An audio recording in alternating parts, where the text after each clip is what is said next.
My top 5 Hashira. Why do you care? Because I like Demon Slayer. And because maybe you might have the same opinions as I do. So, let's find out.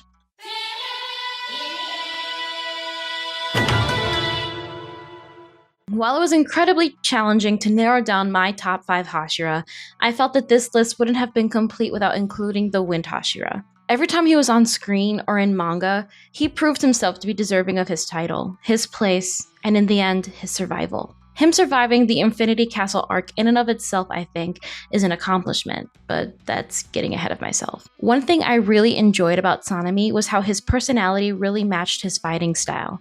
And this is something that can be said for all the Hashira, I think, but in Sanemi's case, it really was prevalent. Without it, victory against Upper Moon 1 Kokushibo would not have even been an idea. Strength isn't only found in combat ability either. His incredibly unique strength can also be found in his Morechi blood, a rare blood type that, although makes him more susceptible to demon attacks, coagulates in a way that allows him to continue fighting despite being fatally wounded. Additionally, he's one of the Hashira that was able to awaken their mark. For all these things, combined with his strong will and passion for humanity, and his brother, Sanemi's place as number 5 on my list is definitely deserved.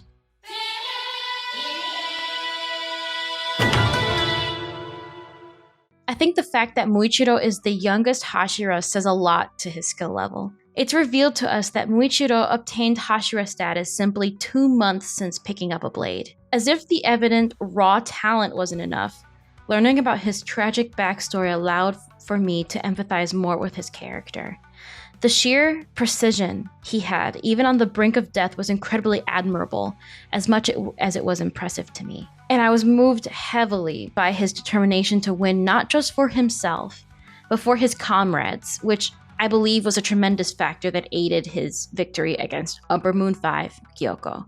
This makes him the only Hashira to go against an Upper Moon solo and win. Just as Sanemi's blood rarity was revealed, we learned that Muichiro obtains the ability to see the transparent world. As in the Infinity Castle arc, he also goes against Upper Moon 1, which involves seeing Kokushibo's muscles, veins, joint movements, etc. Kokushibo also comments on this during their battle, enough to offer to turn him into a demon, which, as you see in Rengoku's or Tanjiro's case, is a suggestion only the strongest or worthy receive. Even though Muichiro did not come out successful in his battle against relative and Upper Moon demon Kokushibo, this fight really cemented the Mist Hashira's physical and emotional strength to me. He had a lot of character growth and that I admired, and while Sanemi had this as well, the prodigy status Muichiro holds as well as the emotional impact his battle had on me implements me to rank him as number 4 on that list.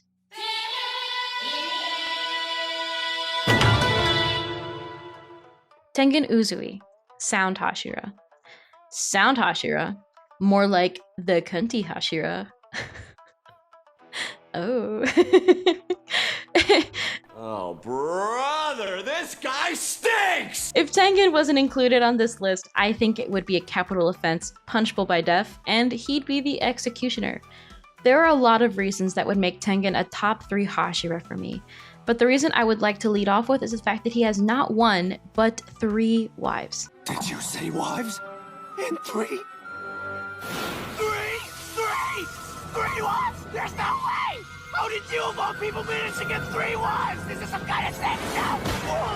I think this would be something to overlook given the time period Demon Slayer takes place in, but it's the equal, genuine displays of love and sincere affection for all 3 of them that sets him apart. And to sort of piggyback off of this, I also believe that it was incredibly brave of him to step down from the Demon Slayer Corps after having dealt with the Upper Moon 6 duo, Daki and Gyutaro. The strength and character mirrors his strength and physicality during that fight 100%. The way in which he uses his technique is also very unique, I believe, as he uses almost an echolocation type power to pinpoint weaknesses in his opponents. While I'm sure he wouldn't agree, for me, top 3 is a fitting spot for the cunty Hashira.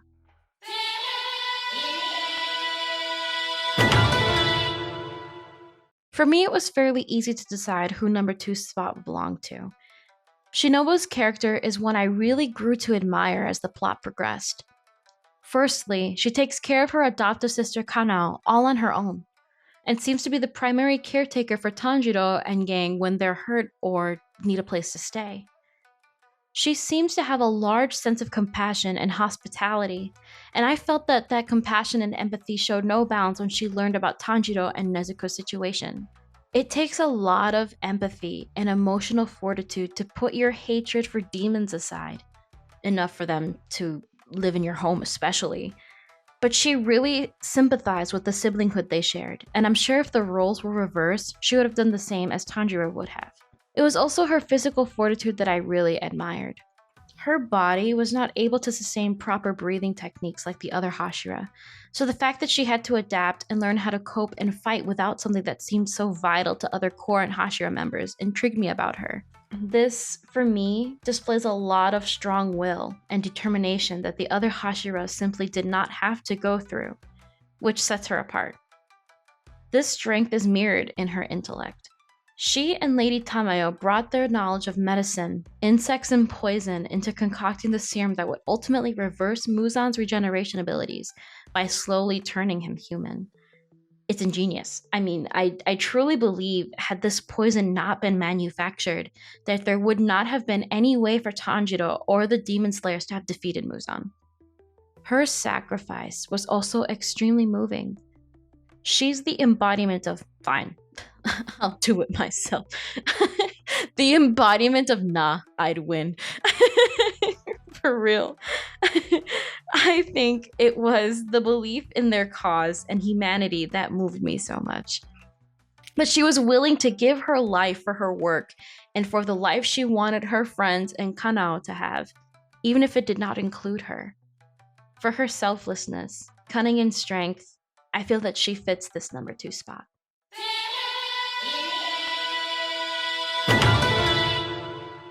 If you know anything about me, it's that I love everything about Rengoku. Is this placement a little biased? Maybe. But am I also right? Absolutely. While I recognize that we are only given a very small snippet of what could have been had Rengoku survived this battle with Akaza, I've always felt that he was so impactful to the story and served as a big catalyst for Tanjiro's self-betterment throughout the series. He was one of the first Hashira members to have believed in Tanjiro's abilities and accepted the siblings into the Demon Slayer Corps once he was sure that Nezuko was not a threat. He believed in Tanjiro so much that he was going to make him his apprentice, which I think we were heavily scammed on because he would have made an excellent Flame Hashira replacement. He is so very kind and selfless, and through the small moments we see of him interacting with civilians and other Hashira, you can tell this. Everything about Rengoku I've found is just big and bold and boisterous, and his fighting styles mirror that. Rengoku was partially self-taught from the text of the flame breathing style, and was another Hashira to be deemed worthy of becoming a demon, much like Muichiro was.